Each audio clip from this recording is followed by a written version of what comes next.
中共在策反张学良西安事变活捉蒋介石后，就一直把他关押在西安玄凤桥高贵滋公馆。宋美龄担心丈夫的安危，飞往西安探望。起初，宋美龄对赤匪中共和叛变的张学良是非常不信任的，甚至在飞机落地前从手提包里抽出一支左轮手枪，交给随行说：“如果叛军对我有任何不礼貌行动，你可用此枪立即将我击杀。”但见到在西安的中共代表周恩来和张学良后，大家相谈甚欢。宋美龄后来说：“尚未闻赤祸之威胁，有如外间所传之甚。”还说对张学良深信其言之由衷。我算是知道蒋介石的妇人之仁是和谁学的了，诚心就应该宋美龄来演。1936年12月23日，宋美龄代表蒋介石在西安张公馆和张学良、周恩来等人谈判，商议西安事变后续事宜。周恩来首先说中国共产党没有参加兵谏，所以又是孙笑川干的，然后又提出了6条释放蒋介石的条件，表示只要蒋介石从延安撤军，放了被捕的共产党人，从此停止剿匪，中共就愿意支持蒋介石统一中国，并且和蒋介石一起抗日。宋美龄一听这多好啊，便同意了周恩来的条件。蒋介石由于事先已经说过宋美龄可以全权代表他，现在看到老婆答应了谈判的条件，便也默认了。到了第2天，他在机场又重申了一遍6条条件，表示自己会信守承诺，随后带张学良一起飞往南京。蒋介石的承诺含金量还是比较高的，在外逃窜的中共中央得知此事后，也重新返回延安驻扎了下来。毛泽东本身是写杂志办报起家的，所以他一直都非常重视宣传。毛泽东这次回延安后做的第一件事，就是邀请记者和各界名流到延安来考察报道、参观工作。美国女记者史莫特莱就是此时来到延安的。很多资料都提过一件事，就是毛泽东、洛甫、周恩来他们经常跟史莫特莱学习跳舞。于是有人就说毛泽东喜欢史莫特莱，但我觉得这种说法可信度不高，因为毛泽东对女人很专一，他一生都只喜欢年轻的小姑娘。史莫特莱比老毛自己还要大1岁，很显然老毛找他就真的只是学跳舞。但史莫特莱带来了一个25岁的女翻译，叫吴光伟，英文名 Lily， 所以也叫做吴丽丽。对吴丽丽，毛泽东是毫不避讳的喜欢，大陆资料中通常都会称她为延安第1美女。毛泽东时不时就会晚上跑去吴丽丽的窑洞学英语。就在毛泽东在延安过着跳跳舞、学英语的幸福生活的同时，日本也亮出了侵略的獠牙。1937年7月7日，日本宣称有一名叫做志村菊次郎的士兵在卢沟桥附近失踪，要求带兵进入宛平城搜查。那这个挑事的借口也太不走心了，中华民国断然回绝。但日本此时要的就是中华民国的拒绝，随即便以此为由对中国展开入侵，抗日战争全面爆发。日本为此战早就蓄谋已久，77事变后仅1个月就派出35万装备精良、训练有素的海陆空部队从上海展开进攻，宣称要在3个月内灭亡中国。此时的中华民国无论是装备战术还是官兵质量都远落后于日本，但国民革命军硬是用2倍于日本的兵力、3倍于日本的伤亡，深深地拖住了日本的步伐。虽然日本最终还是攻下了上海，但国军也打破了日本3个月消灭中国的美梦，史称淞沪会战。在淞沪会战开战后没多久，毛泽东也和洛甫到洛川召开中共政治局扩大会议，制定中共未来的发展策略。会上大家一致通过的第一个决议，就是把红军改组为国民革命军第8路军，后来又改成第18集团军。1个月后，相应的红军部队也改成新四军，大家又都戴上了国民党的帽子。中华民国也从此按照国民革命军的待遇向中共发放军饷。自从南昌起义失败后，中共被国民党剿匪剿了整整10年，再次得到合法身份，大家别提多有安全感了。在身份问题解决后，大家在对日作战态度问题上出现了分歧。彭德怀、朱德、林彪等主张我们应该顺应局势和人民的呼声，积极地参加抗日，但毛泽东和洛甫则认为应该把重点放在保存和扩大红军上。大家吵来吵去，没有吵出个结果，抗日问题也暂时搁置了下来。但国民党可不管你怎么想，我国民革命军现在就是抗日的，领了革命军的军饷就必须抗日。随即将8路军和新四军划分到第2战区，要求他们赴前线抗日。彭德怀、朱德、林彪等收到指令后，就带军向战区方向移动。蒋介石看到这个景象十分开心，上天保佑，中共真的说话算话，要去抗日了。隔天就发表了对中国共产党宣言的谈话，宣布承认中国共产党合法，盼中国共产党继续真诚一致，为欲毁旧亡而努力。同日，阎锡山也以第二战区总司令的身份向八路军下达了作战任务，要求共军的115、120、129三个师共计1.5万人从侧翼袭击国军，掩护15万国军的主力在平型关的正面战斗。在大陆读书的朋友肯定没少听到一场名为平型关大捷的战役，说什么连长猛子用手榴弹炸翻了日军的11辆汽车，三营血战3小时夺回老爷庙什么的。而从台湾和日本的记载来看，在平型关战役中，阎锡山给共军布置了作战任务后，接到任务的3个师仅有林彪的115师给了响应。25日上午，林彪在蔡家峪桥沟设伏，成功伏击了一支日本后勤辎重小队。中共资料说，这次共击伤毙日军1000余人，但日军说我的伤亡就240人。这么小规模的作战，自然也没给平型关战役的正面战场减轻任何的压力。9月26、27日，阎锡山的15万国军主力被日军打得节节败退，不日平型关沦陷。在太原会战的另一场战役忻口战役中，朱德也带第18集团军参加了其中的雁门关战斗。此战中，卫立煌率8万国军主力在正面战场抵御5万日军，朱德率万余共军在雁门关伏击日军运输队，随后又半夜偷袭日军机场。中共称在这次作战中打掉了日军500多、30多辆汽车，但日本没有任何资料提起此战。10月31日，正面战场的卫立煌电报蒋介石，晋北各师战斗员伤亡2/3以上，每师所剩由1营余至1团余不等，火力不能维持，援兵无法赶往，补充兵短期不能送到。2天后，蒋介石回电，令晋北各军向太原以北青龙镇阵地转进。随后忻口沦陷，几天后，日军主力在空军的配合下对太原发起猛攻。在整个太原战役中，国军共计伤亡近13万人，共军也伤亡了500人，但依旧没能挡住日军侵略的步伐。9日，太原沦陷。中共资料说，忻口战役沉重地打击了日军嚣张气焰和不可一世的骄蛮姿态，极大地增强了中国军民抗战必胜的信心。平型关大捷是八路军出事以来打的第一个大胜仗，打破了日军不可战胜的神话，极大地振奋了人心。但中共的资料我常常是挠破头也看不懂。既然雁门关战役和平型关大捷打得这么好，那为什么战后这2块地都在日本人手里？上海和太原的接连沦陷让蒋介石最近焦头烂额，同时毛泽东最近也有点恼火。也许有朋友会说，毛泽东现在白天和史莫特来跳跳舞，晚上找吴丽丽学学英语，小日子过得多幸福，他能有什么恼火？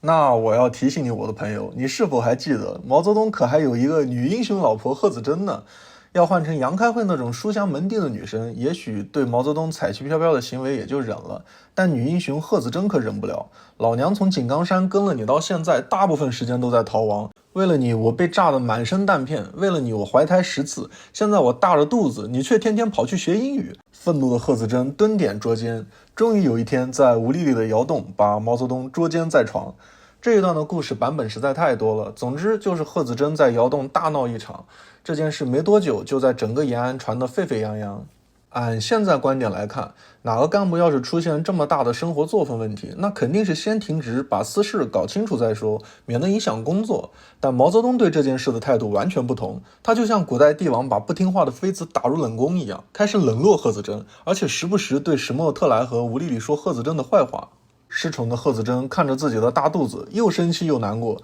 老娘还给你生孩子，老娘给你生个锤子，随即动身前往上海堕胎。走到西安时，因为上海沦陷，便转道去了莫斯科。就在毛泽东拈花惹草弃跑正宫的同时，日本也对中国展开了新一轮的侵略。12月2日，日本整兵9万有余，开始猛攻中华民国的国都南京。蒋介石紧急调遣20万革命军抵抗，在坚守10日不敌后，蒋介石下令弃守。就在撤退令下发的当天，南京东南方的紫金山、雨花台沦陷。孙元良在战斗详报中写道：12月12日晨，敌已逼近赛虹桥，虽经我官兵英勇苦斗，乃外无粮弹，内无援兵，多为旅团营长，或自枪，或阵亡，悲壮惨烈。全部官兵6000余员，皆英勇壮烈殉国。此战史称南京保卫战，是徐州会战中的第一战。此战后，南京沦陷，中华民国迁都重庆。日本在占领南京后发动了惨烈的南京大屠杀。中共在建国后和日本有很长一段中日友好蜜月期。我记得小时候几乎每个电视台都会有几个小时播放日本动漫，也是因为这段中日蜜月期，南京大屠杀在大陆有30多年都是不能提、不许说、不存在的。直到千禧年后，中共对日的态度又180度大转弯，开始宣扬仇日论调，又开始夸大宣扬南京大屠杀。在中共一通时而销毁、时而夸大的操作后，南京大屠杀的相关资料已经被篡改得面目全非，遇难者的具体数字也成了一个谜。但无论它是30万、13万还是3万，这件事的性质都没有改变。这种对无辜百姓的无差别屠杀，无论从任何角度来看，都是一场绝对反人类的暴行。我强调这一点，也不是要鼓励大家找日本报仇或者抵制日货，而是我觉得我们应该吸取历史的经验教训，要警惕日本军国主义这种搞独裁、搞极端、搞个人崇拜、搞精神控制，搞出个高于生命的意义，要求所有人统一思想，忽悠老百姓为大家牺牲小家，为理想牺牲自己的这种主义。因为从历史上看，无论是德国纳粹还是日本军国主义，亦或者是共产主义或者伊斯兰的恐怖组织，背后都是这一套相同的东西。就在日本军国主义疯狂探索人类下限的时候，一个名叫蓝萍的漂亮女演员进入了毛泽东的视线。大家可能更熟悉她的另一个名字江青。蓝萍时年23岁，别看她年纪不大，她的经历可一点都不简单。1914年，蓝萍出生在山东诸城，本名李静海。1921年入读小学时起了个学名叫李云鹤。1929年到山东省实验剧院学习，随后和同校同学魏鹤龄相识相爱并结婚。在婚后不久，李云鹤认识了济南富家子弟裴明伦，随即果断抛弃魏鹤龄和裴明伦结婚了。但这段婚姻只持续了2个月，李云鹤就离开裴明伦，嫁给了当时的共产党地下宣传部部长于启微。在于启微的扶持下，李云鹤接了很多戏，渐渐在演艺圈打响了名气。但好景不长，2年后，共产党于启微被国民党逮捕，李云鹤也离开山东前往上海。1935年3月，李云鹤在上海进入电通影业公司，取艺名为蓝萍。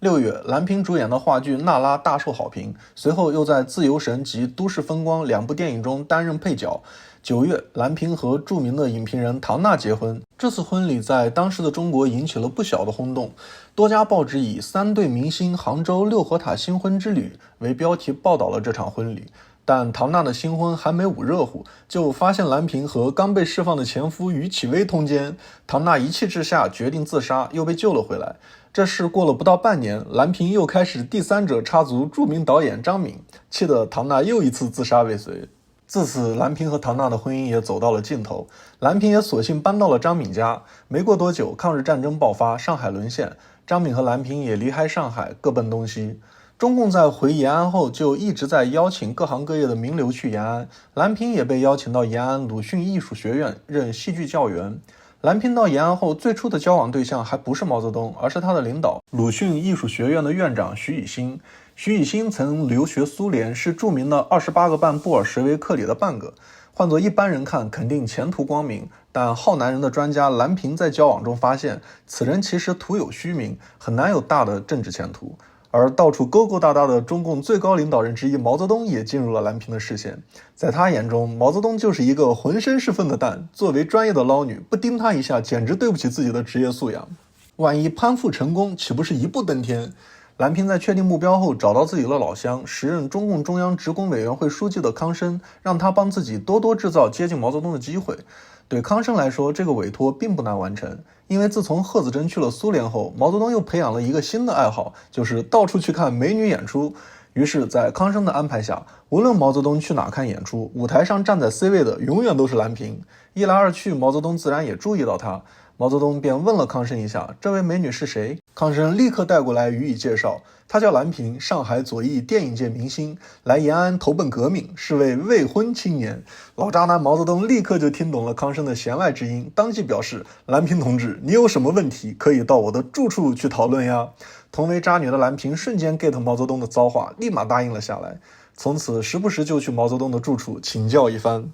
在毛泽东喜提新欢的同时，中华民国也迎来了抗日战争中的第一次胜利——台儿庄战役。国军在这场战役中投入15个师，超过10万人，由李宗仁亲赴前线指挥，在山东台儿庄全歼了孤军深入的日军2个支队。中华民国称此战击伤毙日军24000人，日本说伤亡只有12000人。但不管采用哪个数字，这都是抗战以来对日的第一次大型胜利。这场战斗是真的打破了日军不可战胜的神话。在台儿庄战役胜利后，国军集结第5战区的全部兵力，向徐州附近的日军发起总攻。在这场战役中，中华民国累计投入超过60万革命军，伤亡亦也超过10万。但在激战1个月后，徐州最终还是沦陷。蒋介石在日军占领徐州后，下令炸开花园口黄河大堤，河水倾泻而下，7000至2万名日军在这次洪灾中伤亡。虽然这次炸堤对日军造成的伤亡堪比一场大型会战，但同时也导致89300无辜的百姓被淹死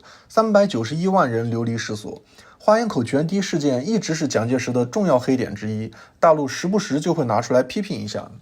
虽然国军将领魏汝霖后来为此事做过辩护，说花园口决堤时灾区人民扶老携幼，均平安逃走了，而且中华民国政府发了大量救济金，非但无任何人员伤亡，且猪狗牛鸡都随人走避，并无损失，百姓们都很支持，没有预言。但我左看右看，这也不像是人话。你可以说从战略上来讲，花园口决堤对日军造成了不小的伤亡，拖延了不少的时间，为后来转折性的战役武汉会战提供了充分的准备时间，是为抗战胜利做出的重要牺牲。但他对灾区百姓的伤害也是实打实的，人家都流离失所成了难民了，你怎么能舔着脸说灾民必无损失呢？只能说兴百姓苦，亡百姓苦。在黄河下游的灾民流离失所的同时，上游延安的毛泽东则过得很幸福。自从上次康生引荐勾搭上美女兰萍后，兰萍隔三差五就会来毛泽东的住处坐坐。比起年老色衰、饱经长征和战火摧残的贺子珍，年轻貌美的当红女星兰萍可谓是天女下凡。很快，毛泽东就向中共中央提出了要和兰萍结婚的想法。在我前面讲毛泽东井冈山时期的视频评论里，有观众提到，在那个年代，3妻4妾并不是什么大问题。我其实并不反对这一观点，常说对人不能脱离时代去评价，要把毛泽东换成某个军阀、土匪，要说娶个2房3房，我觉得完全没问题。但共产党领袖毛泽东还真不行，一夫一妻制是共产主义的核心要义，是男女平等的具体表现。所有共产主义国家都在极力的维持一夫一妻制。毛泽东作为共产党的最高领导干部，他哪能带头3妻4妾？当然，不止我一个人这么想。博古、凯芬、洛甫、彭德怀、贺龙等一众中共领导听到毛泽东想再娶的想法后，脸都立马黑了下来。你毛泽东怎么能带头亵渎共产主义呢？而且你那个为了共产主义事业身负重伤的老婆贺子珍还在苏联养病呢。就算不讲共产主义，也得讲良心吧？你对得起贺子珍吗？除了林彪、周恩来等毛泽东的铁杆小弟，其他人冒着变成 AB 团的风险，也纷纷表示了反对。就在延安卫太祖的后宫问题来回撕逼的时候，日本对中国发动了整个抗日战争中规模最大的战役——武汉会战。日本最初的计划是3个月消灭中国，但从开始侵略到现在，已经拖了整整1年了。长时间的作战对日本的经济产生了巨大的消耗，而且日本实在是受不了帝国雄师百万受制于中国了，急于一举歼灭中国，所以举倾国之力发动了这场战役。我前面的视频讲过，中山舰就是在武汉会战中被击沉的。其实不仅中山舰，中华民国的海军力量在这场战役中几乎被打空，国军的人员伤亡达到了40万之数。虽然这场战役最后的结果是武汉沦陷了，但这次战役也打掉了日军10万余人，重创了日军，再一次瓦碎了日军一战定乾坤的美梦。虽然日军宣称自己的伤亡只有3万多人，但在后来的几年中，日军再也没能组织起如此规模的战斗。从此，抗日战争转入相持阶段。在国民党将士想尽一切办法和日军激战的同时，毛泽东也想到了一个逼大家同意自己再娶的好主意。毛泽东认为，领导必须得有女人伺候，这是必须得满足的合理需求。于是，他给远在莫斯科的贺子珍发了一份电报，要他立马回来伺候自己。贺子珍到苏联后气劲儿也消了不少，决定先看病，堕胎的事儿缓缓再说，但弹片已经深嵌在肉里，取不出来，只能静养。于是他一边养伤一边开始学习。毛泽东的电报传来的时候，他正在读书，便回电说等学期结束就回去。这份电报正中毛泽东的下怀，毛泽东拿着这份电报找到博古、洛夫他们，说你看，贺子珍不愿意回来，我没有女人怎么能行？这下我只能和兰萍结婚了。大家纷纷表示这个理由太扯了，你现在又能找吴丽丽学英语，又有兰萍天天来请教，等贺子珍一个学期，难道能憋死？但毛泽东又派出周恩来和刘少奇一个一个的去找博古、凯丰、彭德怀、贺龙和洛甫游说，最终大家不堪其扰，同意了毛泽东的再婚要求，但同时也和毛泽东与江青约法三章：一、对外不可称为毛泽东的夫人；二、只是照顾毛泽东的生活，不得参与党内政治活动；三、下不为例，党内的其他同志不能沿用此例。我看这几位是嫌自己命太长了，敢给毛泽东戴紧箍咒。后来在和毛泽东约法三章的这几个人中，除了博古、凯丰两人早逝外，其他人后来都挨了毛泽东的枕。但这几个人同时也是中共最有资历的元老，毛泽东最有力的政敌，也许即便没有约法三章，以后也逃不过同样的结局。总之，毛泽东在45岁这年如愿迎娶了24岁的兰萍，步入了人生中的第4段婚姻。兰萍也和他的第7个真爱修成正果。婚后，毛泽东对兰萍说：“青出于蓝而胜于蓝，现在的你要胜过以前的那个兰萍，你改叫江青吧。”改名对兰萍来说那还算个事儿吗？从此，兰萍改名叫江青。此时，在苏联的贺子珍生下的第6个孩子也未能存活，正在伤心中，又收到毛泽东再娶的消息，悲痛欲绝。没过多久，毛泽东派人把3岁的娇娇送到了贺子珍身边。娇娇到了苏联后，没几天就大病不起，后来更是还没有断气就被送进了太平间。愤怒的贺子珍为此事和幼儿园院长吵了一架，结果院长说贺子珍有神经病，强行将她送进了疯人院。直到10年后，王家祥到苏联任驻苏联大使，才在疯人院里找到她。就在毛泽东享受新婚蜜月的同时，日本违反日内瓦条约，大肆使用毒气作战，突破国军的防线，攻占南昌。随后，薛岳指挥的4个集团军20万人逆袭南昌，最终伤亡5万余人，依旧未能收复，史称南昌会战。日军在攻占南昌的同时，也对绥县和枣阳发起进攻。此战由李宗仁指挥22万国民革命军负责抵抗，前后共激战20多天，以2.8万人的伤亡打掉了日本2.1万人。其中日军13师65连直接被打掉了1半以上，最终成功守住阵地，史称绥枣会战。就在国民革命军和日军打得有来有往的同时，共军的发展也遇到了新的问题。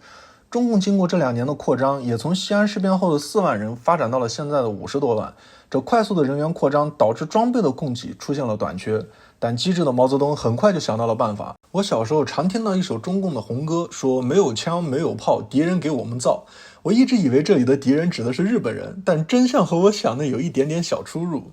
38年4月26日，共军进扰甜水堡下马关一带，将各地民团的枪支缴去。11月1日，共军趁国军抗日，袭击国军游击队，并将其部队装备通并。39年1月1日，共军在鲁西收缴保安团队枪支，并攻城陷役，驱走县长。5月11日，共军数千人在宁山桥一带围攻村庄，掠缴民枪。18日，共军在睢溪东宁港桥一带缴掠民枪100余支。合着歌词里的没有枪没有炮，是国军抗日部队和地方的民兵武装给我们造啊！中华民国在一边承受共产党的小动作的同时，另一边和日军的又一场大型会战也再次展开。1939年9月13日，日本出兵12至18万，发动第一次长沙会战。薛岳率24万国民革命军负责抵抗。蒋介石战前的作战计划是利用地形对日军节节抵抗后，必要时可放弃长沙。但开战后，薛岳死守数日不退。蒋介石随即命陈诚到第9战区劝薛岳遵守预定的计划，放弃长沙，为长期抗战保存实力。薛岳还是不愿撤退，陈诚只好一方面上报蒋介石，一方面准许第9战区因时因地制宜进行反攻。其实薛岳不撤退并不是单纯的莽，他早就制定好了名为天炉战法的作战计划，那就是根据湖南的地势，左依洞庭湖，右平幕阜山，以其间新墙河、汨罗江、捞刀河、浏阳河这4条河对日军设伏，将日军拖入泗河，再以长沙城中主力与外围藏在山林中的部队合围深入泗河中的日军。最终这套战法完美实施，战局的推进一如薛岳所料，此战也成功击退了日军。长沙也是抗战以来第一个在大型会战中没有失陷的中国主要城市。蒋介石让薛岳撤退的原因倒也不是像中共说的蒋介石不抗日，而是蒋介石也制定好了北起包头南起北海的对日全面反攻计划，准备一举反败为胜，名为冬季攻势。薛岳的第9战区的兵力是冬季攻势中重要的一环，所以蒋介石宁可长峡沦陷也要保存兵力。冬季攻势中的另一个重要战区是阎锡山负责的第2战区。讲到这里，有必要给大家介绍一个著名的抗日团体——西门会。西门会是阎锡山在36年春创建的抗日救国组织，后来为了拉拢共产党共同抗日，阎锡山邀请了共产党人薄一波前来主持西门会工作。薄一波在加入西门会后，是一个日本人也没打过，反倒是利用阎锡山的支持，大搞政治动作。在薄一波的一通骚操作下，山西的5个专区、105个县中，有70个县长被改任为西门特派员，其中大多数是中国共产党员。这也是为什么中共能在山西发展得如此顺利的重要原因。后来，阎锡山的晋绥军在太原战役中节节败退，于是阎锡山向西门会求救，结果西门会不但没有出兵，反而自称为新军，把阎锡山的晋绥军称为旧军，并且到处宣扬旧军不会打仗，严重地打击了正在战斗中的晋绥军士气。在太原会战失败后，阎锡山几次尝试收回西门会的控制权，但很明显这是在想屁吃，送到中共手里的兵哪那么容易要得回来。但现在冬季攻势大战当前，阎锡山就是硬着头皮也得把西门会收回来。1939年3月，阎锡山派兵强行收回西门会和中共控制的70个县，结果西门会的各个小队陆续公然叛变，叛军最后演变成10个团。随后中共的高层干部贺龙公开加以收编，史称晋西事变。晋西事变导致冬季攻势中阎锡山的第2战区彻底拉垮，但其他战区还是按照计划对日发起了反击。在此次大型反击中，中华民国共计投入55万兵力，打掉了日军7万多人，可谓是重创了日军。但按照一举反败为胜的作战目标来看，冬季攻势无疑是失败了。国民党坚信是因为中共掀起的晋西事变，然后又到处吞并抗日战队，搜刮抗战公粮，所以才导致的冬季攻势失败。但毛泽东才不会背这口锅。在1940年1月9日的陕甘宁边区文化协会第一次代表大会上，毛泽东光荣地宣布，共军刚刚在他的带领下成功地打退国民党顽固派的反共高潮，所以晋西事变不但不是破坏抗日，反而是共产党的一次胜利。在除了打退反共高潮之外，毛泽东还在这次大会上发表了新民主主义论，要求共军尽可能地控制一切能控制的区域，设立财政机关，征收抗日捐税。在这次会议结束以后，共军对国军的掠夺破坏行动开始愈发的频繁了起来。39年10月10日，共军掳走台真乡保长刘宗全、杨太勤自卫队的枪械，并将刘杨2人绑至六字门勒赎。12月23日，共军袭击冀察战区的第3游击支队，缴枪械1000余支，队长松仲文遇害。1940年1月1日，共军围攻河北第4纵队，1200多名官兵被害。30日，中共贺龙部袭击第7游击纵队，司令赵栋及由重庆派来的抗日的120人均被杀害。2月16日，共军在多地袭击国军，第47梯队的司令赵鼎明遇害，官兵数十人被俘。同日，共军趁日军犯峡西之际，猛袭招远县府及保安第27旅徐书明部，县长王振熙遇难。22日，共军趁国军与江浦日军激战时，围攻涂县县府。3月1日，中共勾结日军，武力威胁楚泉两县，勒缴枪械。21日，中共趁日军攻占古河时，侧袭国军，掩护日军。等国军打败日军追击逃兵的时候，又堵塞前路，并威胁古河。24日，共军在多地袭击国军，驱除县长，攻占陕北五堡县，并将当地的保安团队缴械。4月1日，毛泽东派兵南下华中，开辟新的根据地，另派一支部支援新四军攻打国军。5月16日，共军趁日军攻打湘吉之时，从苏家岩向南进攻国军。6月16日，大黄庄的共军在日军进犯时不发一枪，闻风而逃，该村被日军占领。后来国军打跑日军，收复该村后，共军反向该村连番猛袭。7月12日，毛泽东下令12000人从鲁苏边出发，与刘少奇配合夹击韩德勤。19日，彭德怀、林彪攻击苏北国军。那你说中共就一直在打国民党军，除了平型关大捷，就一次也没有再打过日军吗？在大陆历史课本中，花费最大篇幅、最重点描述的一段战役叫百团大战。在太原沦陷后，日军的侵略也日渐深入，很快就影响到了共产党的多个革命根据地。1940年7月22日，朱德、彭德怀等签署正太铁道战役作战计划，准备出兵，针对华北日军占领的铁路矿山进行破坏，作为对日军的反抗。计划随后上报毛泽东，毛泽东虽不情愿，但将士们的抗日情绪毕竟还是需要宣泄，所以还是批准了这次的作战请求，但要求人数要控制在22个团以内，不要暴露中共现在的实力。当时共军有很多团是在这1-2年里才刚刚吸纳的，这些团大都自备良服、军火、枪支，大都是没有军服，拿起枪是兵，放下枪是民的民兵。战斗打响后，这些刚加入的民兵团也纷纷自发加入战斗。中共号称最终共有105个团，40万人参加战斗，说百团大战沉重地打击了日军华北方面军，对日军震动极大，打出了敌后抗日军民的声威，振奋了全国人民争取抗战胜利的信心，沉重打击了日寇的嚣张气焰，鼓舞了中国人民的抗战斗志，在我国抗日战争史上写下了光辉的一页，在国际上也产生了巨大的影响。但在日本资料中，此地确有刁民搞破坏，但并没有发生任何大中小型战役。中共又说，百团大战在正太、同蒲及平汉铁路破坏了44681米轨道、93米隧道、1014米桥梁、2440根电线杆、146公里电线，并且让井陉新矿至少半年不能产煤，大大推迟了日本的南进步伐。而在日本资料却说，他们所破坏的地段，实则乃仅限于为日军守备兵力稀少或是毫无日军之处，而且破坏之后便为日军所立即修复。当然，百团大战之中最诡异的还得是中共和日本双方对伤亡日军数量的记载差异。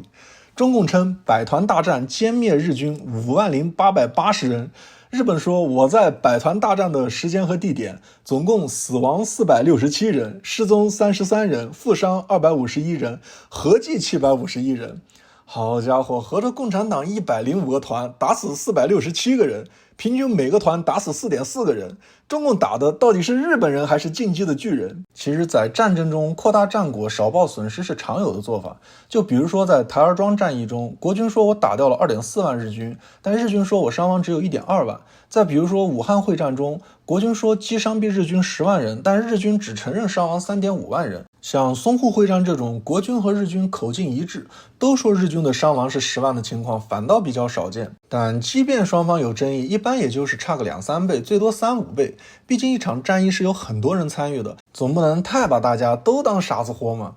像百团大战这种，中共说我打掉了50880人，然后日军说我死伤失踪一共751人，双方说法差了快70倍的，就是放眼整个人类历史都是十分稀少极其罕见的。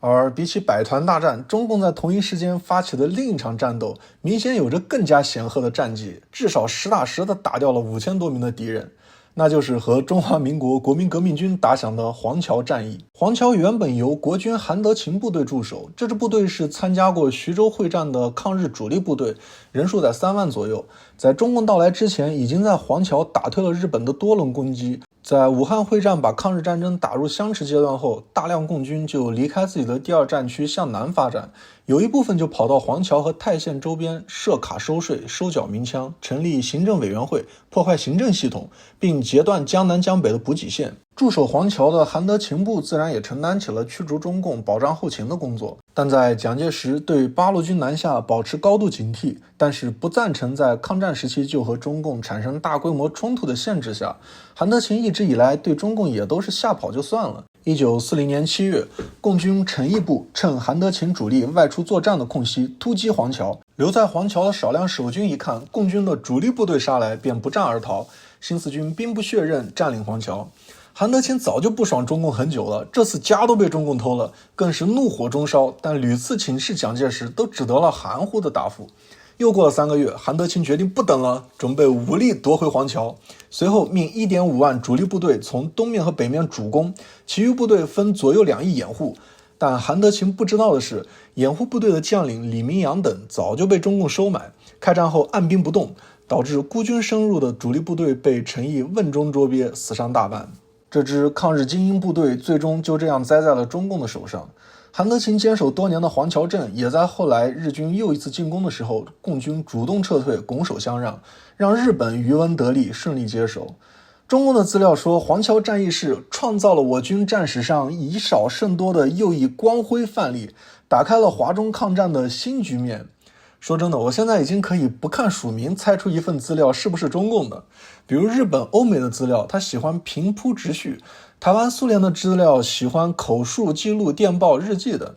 中共的资料在其中独树一帜，用词夸张如郭敬明的小说，比喻夸张的像李白写的诗，满篇都是对自己的吹嘘和表扬，但就是不愿意具体说事。比如说这里就说什么光辉范例，打开抗战的新局面，也不具体说抗战的时期打掉抗日精英部队到底光辉在哪，把黄桥要塞拱手让给日本，该算作抗日的什么新局面？在黄桥战役后，蒋介石也向南下的共军发出了最后通牒，第18集团军及新四军所属部队：一、不遵守战区规则，自由行动；二、不遵编制数量，自由扩充；三、不服从中央命令，破坏行政系统；四、不打敌人，专事吞并友军。第18集团军及新四军之各部队，限于电到1个月内，全部开到中央提示案所规定之作战地境内。毛泽东在看过后答复蒋介石，同意将共军调到长江以北。然后给彭德怀发电报说，国民党的政策是将我封锁于敌后，与敌拼消耗，防我南移。我在华北的主要方针是坚持斗争，华中是国共必争之地，目前南移是最好时机，要彭德怀带兵南下继续扩张。蒋介石此时是真的太想把共军赶回前线了，便一边命令李品仙配合新四军向北移动，沿途发放补给，一面宣传送新四军赴黄河北岸抗战，想要通过利诱和舆论两方面把共军逼回去。但毛泽东才不会吃这套。几天后，国军发现共军不但没有北移，反而往西南苏维埃共和国的老根据地江西方向走，一副大摇大摆要还于旧都的架势。这下国军的底线彻底被毛泽东击穿了，遂下令围剿，史称皖南事变。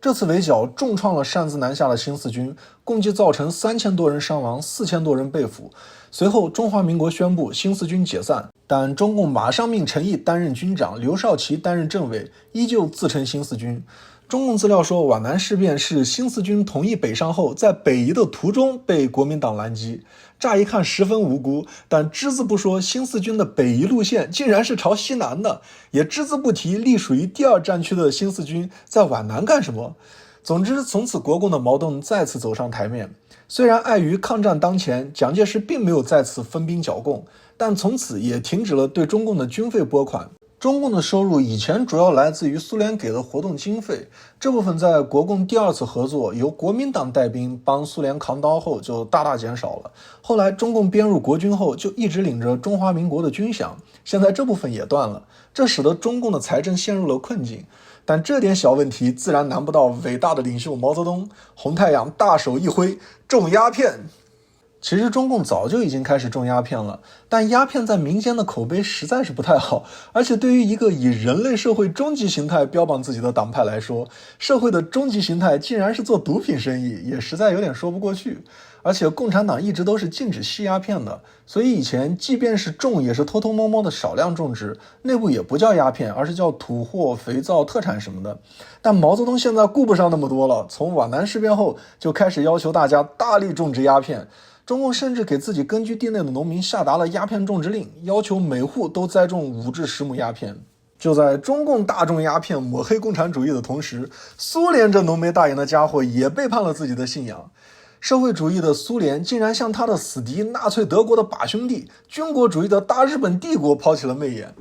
1941年3月13日，苏联和日本签订了日苏中立条约。苏联表示适当尊重满洲国之领土完整与神圣不可侵犯性，日本表示适当尊重蒙古人民共和国之领土完整与神圣不可侵犯。可是先等一下，中国现在可正在替你苏联扛日本的刀子呢，你怎么能转身就把中国给卖了？再说满洲国和蒙古那都是中国领土啊，你俩跑来互相适当尊重个毛线啊！日苏中立条约发出后，中华民国外交部立马发表声明，表示东北4省及外蒙均为中华民国之领土，日苏中立条约对中国绝对无效。但中共也马上发文表示全力支持苏联和日本。毛泽东也亲自在新华中报上发表了文章，说这是苏联外交政策的又一次伟大胜利。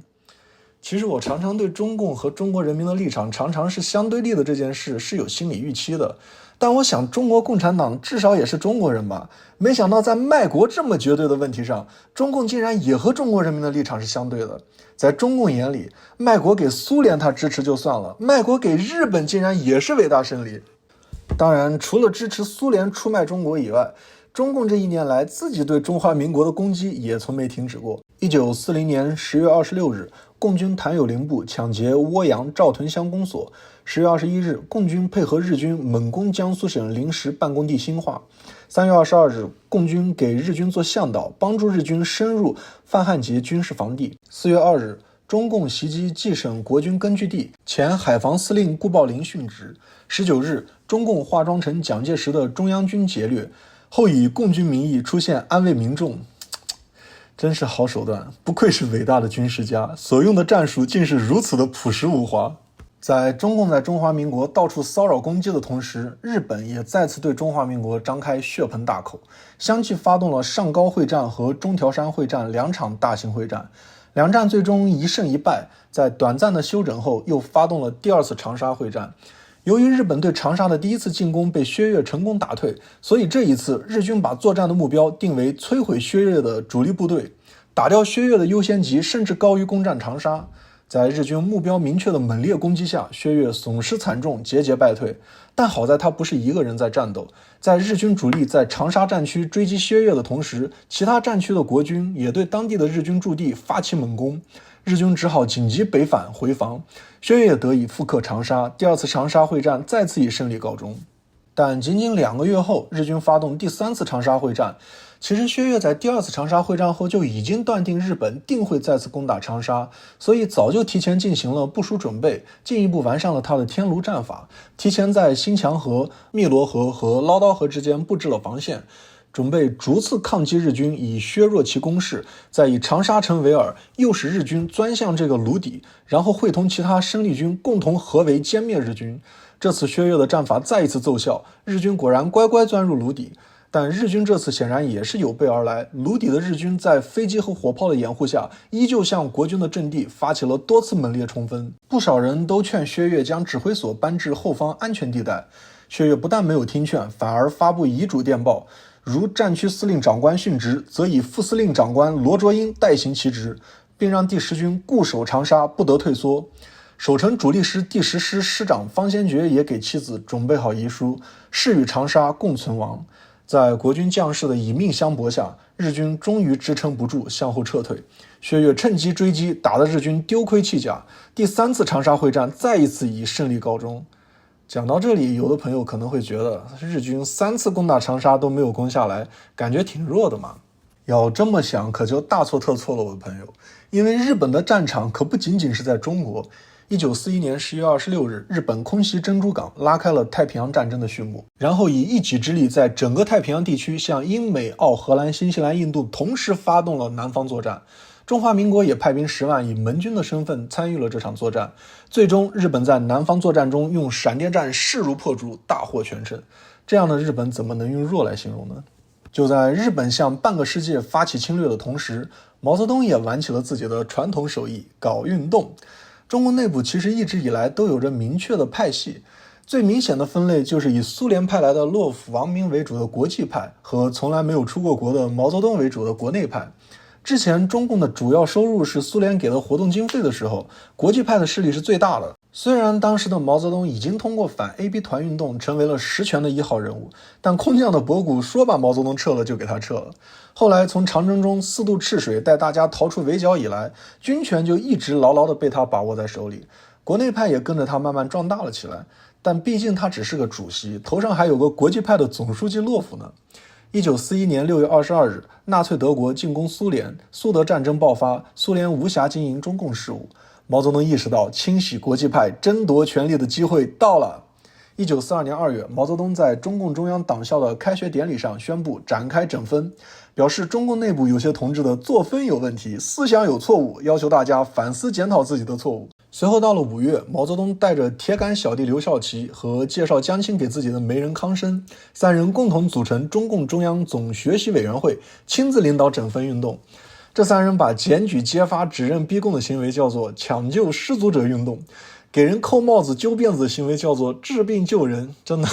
中共的用词水平从来就没有让人失望过。但有一说一，这次比起反 AB 团的时候严刑拷打、无缝衔接、当场处决，的确是文明多了。这次找到犯错人员之后，毛泽东给了他们活下去的机会，那就是通过学习指定的22个整分文件来改正错误。这22个文件中，毛泽东著作最多，占6个，其次是斯大林的4个。只要好好读这些文件，失足者就会被拯救。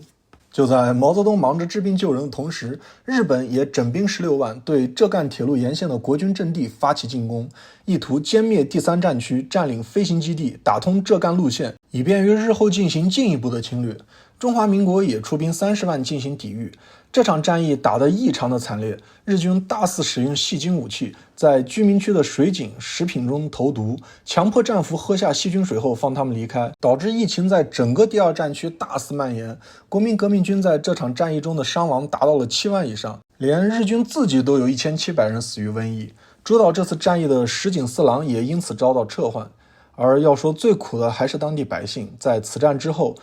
衢州连续8年爆发传染病大流行，4万无辜百姓被病痛折磨致死。在大日本帝国不断刷新人类下限的同时，毛泽东的整风运动也进入到一个新的阶段。10月，毛泽东终于亮出真正的目的，针对高级干部进行整风。随后，毛泽东带领大家鸡蛋里挑骨头，逼得洛甫、王明等国际派纷纷出来认错道歉。然后在43年3月的中共中央政治局扩大会议上，宣布重组权力核心，取消了总书记的设置，重新选举主席。此时，原来的一把手洛甫和其他中共高层领导都还在苦读毛主席著作改正错误呢，自然没有资格参选。而整风运动的发起者，绝对正确、绝对没有一点错误的毛泽东，自然毫无悬念地当选了这个主席。自此，毛泽东彻底成为了中共最高领导人，没有之一。在毛泽东喜戴王冠的同时，日本为了打通长江上游航线，控制洞庭湖粮产区，派兵10万向湖北西部进攻，发起了鄂西会战。5月9日，抵达洞庭湖的先头部队在围剿了广教镇的国军后，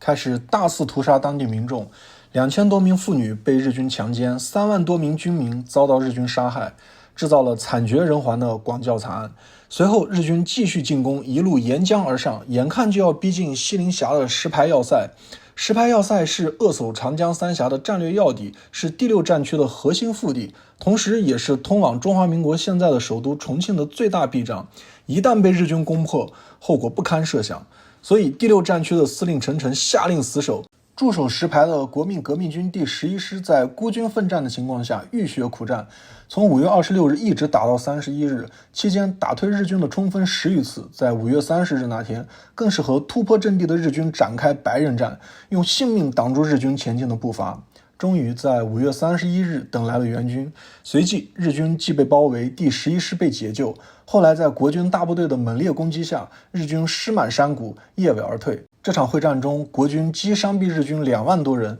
，40架飞机和122艘军舰，成功的守卫了石牌要塞。这场战役也被誉为中国的斯大林格勒保卫战。在国军和日本激战的同时，毛泽东的整风运动也接近尾声。也许有朋友会问，毛泽东不是半年前就已经选为中共最高领导人没有之一了吗？怎么还在整风啊？这是因为权力永远都不仅仅是职位给的，还需要有人拥护，有足够强大的威望和忠于自己的执行团队，这样手里的权力才能算是稳固。熟读历史的毛泽东自然深谙此道，所以在9月的中共中央政治局会议上，毛泽东以最高领导人的身份要求全党检讨1928年以来的中共党史，其实主要就是为了进一步的打击国际派的势力。这次除了王明、博古、洛甫等反对过他的人要检讨认错，只要是去过苏联留过学的都没逃过，哪怕是一直支持毛泽东的周恩来也被迫认错。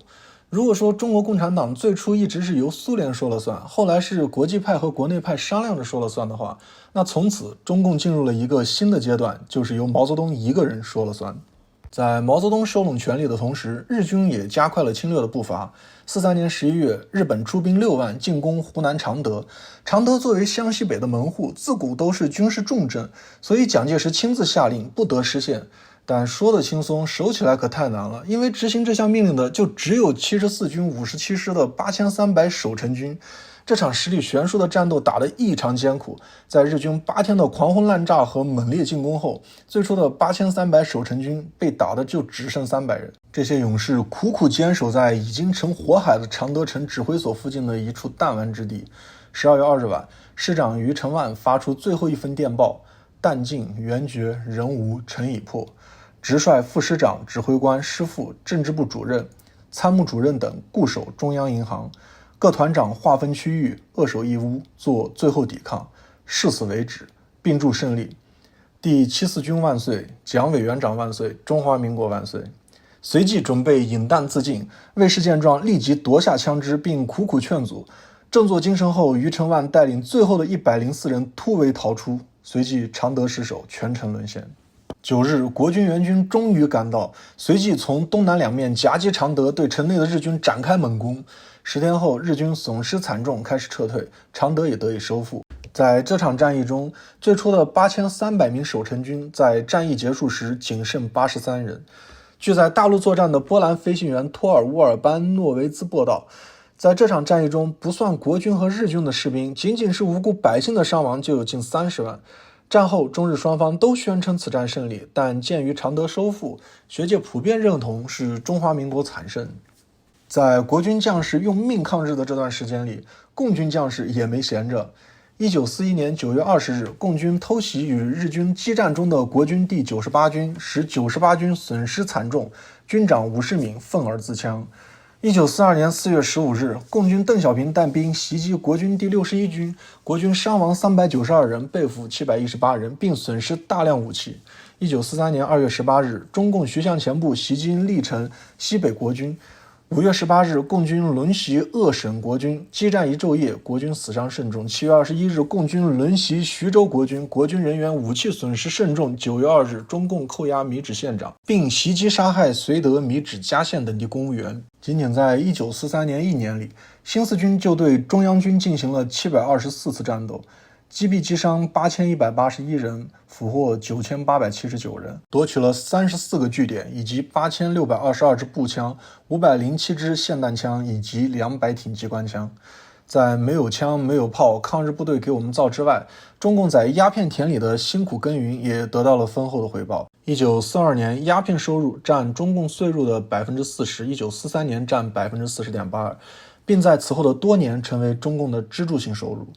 12月1日，延安的中共中央党校大礼堂建成，毛泽东亲自为大礼堂题词4个大字：实事求是。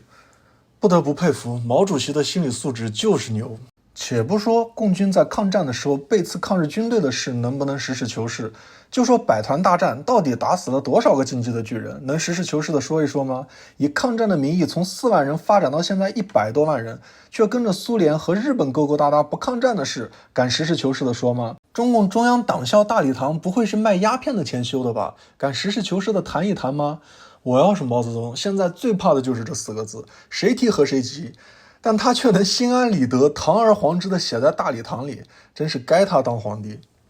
就在毛泽东在延安实事求是的时候，日本也展开了对长沙的第4次进攻。这次日本显然有备而来，17万装备精良的日军在飞机大炮的配合作战下，耗时23天成功攻破长沙，随后又出兵11万继续攻打衡阳。此时衡阳城内只有第10军的守军17600人，军长就是在第2次长沙会战中给妻子写下遗书要誓死守卫长沙的方先觉。蒋介石看这家伙这么好欺负，便给他下达了用这1万多人拖住城外的11万日军，迟滞日军进攻，守衡阳之2个星期，有效阻敌深入的命令。1944年6月27日，日军在进城之前先进行了5天的连番轰炸后，渡过湘江，对衡阳发起第1次总攻击。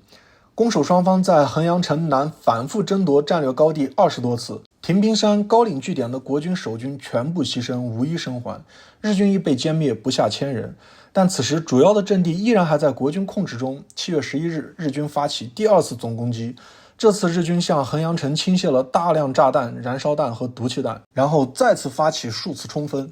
第10军死伤惨重，依然坚持固守。说实话，1万多人面对装备精良的11万日军，能守到现在早就已经是奇迹了，也该收到撤往后方分工领赏的指令了。但第10军等来的却是蒋介石从飞机上空投的手令，要求大家继续固守，等待援军。军令如山，方先觉只好硬着头皮带着兄弟们继续坚守。8月4日，日军飞机大炮向核心阵地狂轰滥炸，随后11万日军满员发起第3次总攻击，早就死伤过半的守军艰难抵抗。3天后，方先觉命参谋长起草最后一电：敌人京城由北城突入之后，即在城内展开巷战，我官兵伤亡殆尽，克再已无兵可资堵击，只等是以一死报国，免尽军人天职，绝不负君作平生作御之志意。此电恐系最后一电，来生再见。次日，日军攻破指挥所，方先觉被俘，衡阳沦陷。衡阳保卫战是整个抗日战争中作战时间最长、双方死伤最多、程度最为惨烈的城市争夺战。方先觉的 1.7 万守军用死伤大半的代价，抵抗住了11万日军的多轮攻击，苦守孤城长达48日。国民党号称此战对日军造成4万人以上的伤亡，即便在日本的资料中也有19380人的伤亡。这也是日本战史资料记载中唯一一次日军的伤亡超过国军的战例。此战亦被誉为东方的莫斯科保卫战。方先觉和所率的各师长事后均获得青天白日勋章。日军在攻下衡阳后，又发起了桂柳会战，准备占领广西北部，并且击毁此处的盟军、美军的空军基地。日军有了此前攻击衡阳的经验后，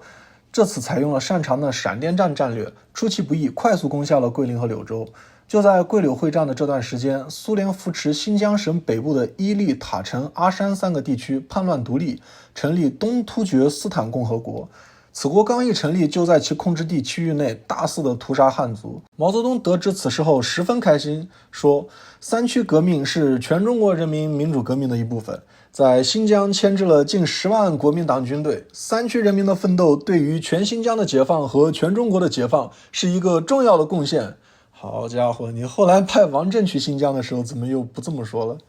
毛泽东在为苏联和东突厥斯坦共和国叫好的同时，也没有忘记自己的反抗中华民国帝国主义的革命事业。1944年3月10日，中共围攻吴川、华县、连江等县，抢劫鸣枪，杀害县长。9月16日，江西定南共军夺地方枪支，自称东南抗日救国军。1945年1月20日，共军配合日伪军进犯文喜村。3月8日，广西富白、陆川、徐坚等处共军墙角鸣枪，捕杀乡县长。就在毛泽东在中华民国到处劫掠的同时，日本也对中华民国发起了豫西鄂北会战。此战进行的同时，日军又发动了湘西会战。中华民国也在此时对桂柳地区的日军展开反攻。也就是说，此时的中华民国同时在进行着3场大型会战，可以说是到处战成一片，场面十分混乱。但战争的日子也快要结束了。8月6日，美国向日本广岛投下1颗原子弹，造成7至8万人的死亡。苏联见状，立马撕毁日苏中立条约，火速翻脸。8月8日宣布对日宣战。8月9日，美国再次向长崎投下第2颗原子弹，造成8万人的死亡。日本其实早就在常年的作战中耗空了国库，现在又遭到苏联的临阵倒戈，再加上这2颗原子弹也成了压倒骆驼的最后一根稻草。所以在美国投下第2颗原子弹的当日，日本天皇就表示了投降。随即抗日战争也终于宣告结束。很多朋友，尤其是大陆的朋友，可能是第一次看到这个版本的抗日战争，甚至有的可能不相信，会说毛泽东怎么可能不打日本人，要打国民党？他这么做有什么好处？要解释这个问题，我得引用毛泽东在1959年7月31日在庐山会议上整肃彭德怀的时候说的一段话。一些同志认为日本占地越少越好，后来才统一认识，让日本多占地才爱国，否则变成爱蒋介石的国了。国内有国、蒋、日、我3国制。你彭德怀那不是爱国，百团大战是在帮国民党打日本人，爱的是蒋介石的国。所以从这段话可以看出，毛泽东是把中共、中华民国、大日本帝国这3者是当作魏、蜀、吴3国来看待分析的。那联日抗蒋就和联吴抗曹一样，水到渠成。而且中共在百团大战之后也确实没有再和日本人发生任何的正面冲突。可能还会有朋友说，不可能，你是不是偏心只讲了国民党抗日的战役，没有讲共产党抗日的战役？如果这样想，那就真的是冤枉我了。中共在抗日战争的时期有记载的战斗总共就4次，其中2次还是和国民党打的，另外2次我都仔仔细细的讲了。反而国军在抗日战争期间对日共有22次大型会战，1117次大型战斗，38931次小型战斗。我只想了大型会战中典型的几个，中共那种杀敌100的平型关大捷，杀400进击的巨人的这种百团大战，这种规模的战斗，我国军呢是一个都没讲，我讲的都是100倍于此规模的战役。如果非要说我偏心了，我也绝对是大大的给中共偏心了。事实上，如果你愿意花时间去找去研究的话，你会发现共产党他自己都找不到他有什么对日战争。就是在中共后来自己编写的历史书里，中共从长征到日本投降的这段时间里，明确记载了自己参战的击杀超过100人的，也就只有这2场，剩下就都是和国军的作战记录，又或者说是把国民革命军称作中国军队，用这种春秋笔法讲述国军的抗日战役。当然我不是说你一定要相信我，而是我鼓励你能自己去查去找去研究。如果找到资料讲的和我不一样，我十分欢迎带着资料来打我脸，真的我很愿意改正我的错误，因为我收集到的信息越多，了解到的东西也会越全面，那我未来做的视频也会更好。最后说句心里话，我原本是不想做这个视频的，因为揭露一个拥有众多信徒的独裁系统的这种丑陋的真相这件事很危险的，闹不好容易掉脑袋，甚至要影响家人。那有什么东西值得我拿家人和命去换呀？但是现在既然做了，我就想做好，因为我都已经揭露到这一步了，现在也只有影响力能保护我了。只要订阅我收看我的人越多，那中共搞我，他的名誉风险损失也会越大，我也就越安全。所以真心的希望各位观众老爷们能给我个订阅，给我个赞，这不光是对我的支持，同样也是对我的保护。下期视频我会讲述毛泽东和蒋介石国共内战的故事，看看在抗日战争中对日本人畏畏缩缩的毛泽东，在内战中面对中国人的时候是如何英勇无敌重拳出击的。不说了，我去做下一个视频了，我们下期再见。